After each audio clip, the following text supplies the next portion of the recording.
Rulers of Europe, a humorous take. Welcome to Factastic, where history meets humor in the most unexpected ways. In today's video, we are going to talk about the intriguing lives of Europe's iconic rulers between 1400 and 1600.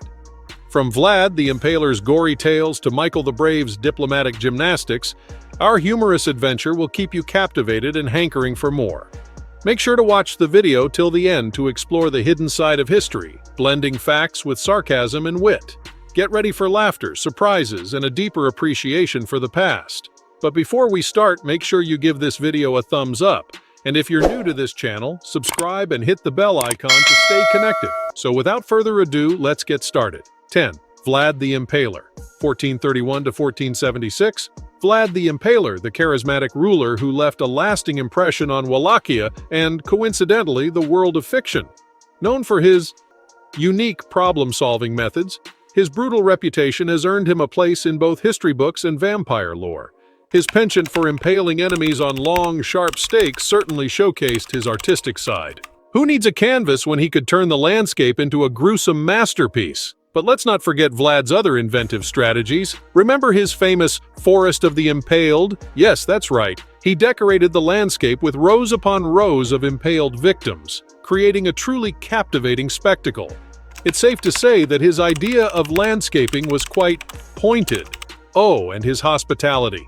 Who could resist the warm welcome of a prince who invited guests to a sumptuous feast, only to impale them while they enjoyed their meal?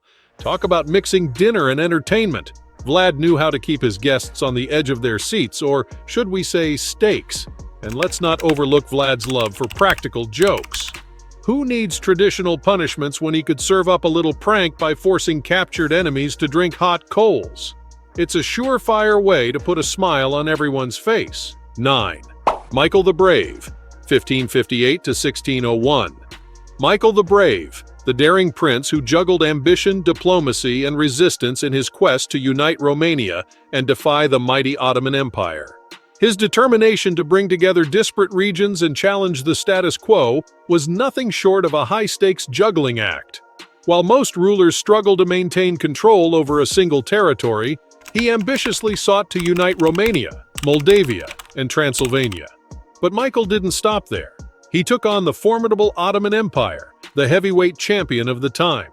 It's like trying to juggle a swarm of angry bees while standing on one leg. Just imagining the balancing act between diplomacy and defiance makes our heads spin. And let's not forget the numerous factions and rivalries he had to navigate. It's like juggling flaming torches while blindfolded. The boyars, the nobles, and the conflicting interests of neighboring powers were all vying for his attention, hoping to throw off his delicate juggling act. But Michael, with his uncanny skill, managed to keep the balls in the air. 8. Henry VIII, 1509 to 1547. Henry VIII was an illustrious king who made waves in the religious landscape and the matrimonial scene. Known for his dramatic break with the Roman Catholic Church and the establishment of the Church of England, Henry's love life was as eventful as a soap opera, with a catchphrase that echoed through the halls of history: "Off with her head!" Catherine of Aragon, Anne Boleyn, Jane Seymour, Anne of Cleves. It's as if Henry viewed his marriages as a game of royal roulette, hoping that each spin would bring him the winning combination. Who needs a royal flush when you can have a royal crush? But alas, not all fairy tales have a happy ending. For some unlucky ladies, the phrase "off with her head" became the ultimate relationship deal-breaker. It seems Henry had a knack for solving marital disputes with a swift swing of the executioner's axe.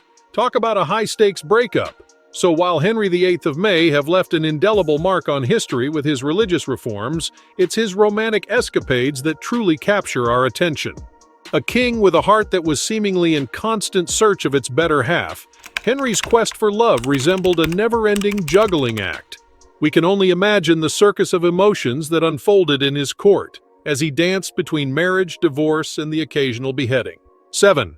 Charles V, 1519 to 1556. Charles V, the larger-than-life ruler who sat atop a vast empire and played a pivotal role in the intricate dance of European politics. With dominions that stretched far and wide, it's no wonder Charles occasionally found himself lost, quite literally. Navigating his empire was like trying to find the proverbial needle in a haystack. Where's Belgium again? Oh, and let's not forget about that tiny place called Spain. One can almost imagine Charles exclaiming in frustration. His courtiers must have had their work cut out for them, trying to guide their monarch through the labyrinth of his own realm. But hey, who needs a GPS when you have a crown and a sense of humor?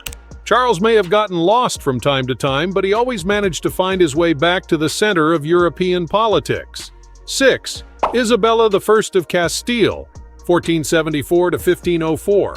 The queen who brought Spain together with Ferdinand II of Aragon and embarked on a quest to discover new worlds, all while dealing with the complexities of domestic affairs. Talk about spinning plates like a pro!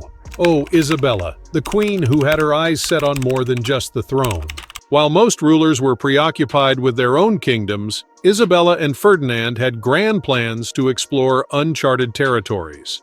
But let's not forget the everyday challenges of running a united Spain, balancing budgets, dealing with court intrigues, and making sure everyone got their siesta breaks.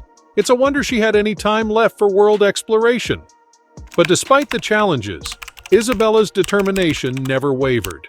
She sponsored the voyages of Christopher Columbus, who sailed across the vast oceans in search of new trade routes and, well, let's just say Columbus didn't exactly end up where he thought he would. But hey, who needs GPS when she had the spirit of exploration? 5. Louis XI, 1461 to 1483. They say the King of France had an insatiable appetite for territory, always looking to add new lands to his collection. It's no wonder they had to install a "Do Not Disturb" sign on his bedroom door just to keep him from annexing it. From the grand castles to the tiniest hamlets, nothing escaped his desire for centralization. It's said that even his courtiers had to ask permission before taking a step, just in case they accidentally stepped onto Louis's next conquest. Your Majesty, may I please cross this room without triggering a territorial dispute? But let's not forget Louis's strategic prowess. While other rulers were busy playing checkers, he was playing three-dimensional chess. He knew that to expand his kingdom, he had to outsmart his rivals. His secret weapon? The element of surprise. Just when his opponents thought they had the upper hand, Louis would swoop in and claim their territory faster than they could say, "Sacre bleu!" And when it came to diplomacy, Louis was a master negotiator. He could turn a simple border dispute into a never-ending game of connect the dots. With a quill in one hand and a map in the other, he would draw and redraw borders, making sure everyone knew exactly where they stood or didn't stand in his grand plan. 4. Ferdinand II of Aragon, 1479 to 1516. Ferdinand II of Aragon, the king renowned for his sponsorship of Christopher Columbus's voyages and his pivotal role in uniting Spain.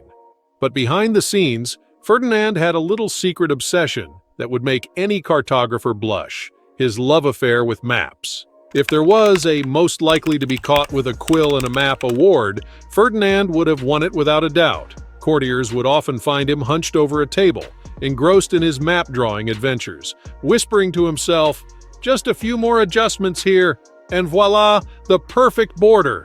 His obsession knew no bounds. Some say Ferdinand's fascination with maps went beyond the realm of reason. He would redraw borders so frequently that his advisors often found themselves suffering from geographic whiplash. "Wait, Your Majesty, we just settled on this border yesterday," they would exclaim, only to see Ferdinand scribbling away with a mischievous grin, muttering something about finding the perfect alignment for his morning cup of tea. But let's not forget Ferdinand's grand vision. While his obsession with maps might have raised a few eyebrows, it ultimately served a greater purpose. By supporting Christopher Columbus's audacious voyages, Ferdinand aimed to expand his kingdom's influence and uncover new treasures. Who needs a blank spot on a map when you can fill it with the words, "Here be dragons and gold"? 3. Charles the First of Spain, 1516 to 1556. Charles the First of Spain, known for his dual positions as King of Spain and Holy Roman Emperor, was undoubtedly a prominent figure in European politics. However, one can't help but wonder if he occasionally struggled to differentiate between his majestic royal roles and the ordinary affairs of everyday life, leading to some comical situations. What about those moments when Charles attended a royal banquet, surrounded by dignitaries from across Europe? While engaging in diplomatic conversations, did he ever accidentally respond with casual remarks or mention his shopping list instead of discussing matters of international importance? It's not easy to keep track of which conversations require a regal tone and which ones permit a more relaxed demeanor. Imagine Charles trying to navigate the complexities of his royal duties while also dealing with mundane tasks like paying bills or remembering to feed his beloved pet dog. Did he ever find himself signing treaties with the flourish of a pen, only to realize he had inadvertently used a royal decree instead of a checkbook? Such mix-ups surely resulted in both amusement and exasperation. 2. Elizabeth the First, 1558 to 1603. Elizabeth was a master of political maneuvering, much like a seasoned chess player calculating their strategy. She skillfully navigated the intricate web of European politics, making moves that left her opponents bewildered and her allies in awe. It was as if she had a secret chess manual hidden under her royal gown, filled with witty tactics and clever gambits. With each move, Elizabeth positioned herself strategically, always several steps ahead of her rivals. She knew when to sacrifice a pawn to protect her queen, and when to launch a surprise attack that would catch her opponents off guard. It was like watching a game of chess unfold, with Elizabeth's every move designed to outwit and outmaneuver her opponents. But it wasn't just politics that Elizabeth excelled in. She was also a patron of the arts. Like a chess player carefully selecting the perfect piece for their next move, Elizabeth handpicked the brightest minds in literature, theater, and music to grace her court. She surrounded herself with creative geniuses, making her court a hotbed of artistic brilliance and cultural sophistication.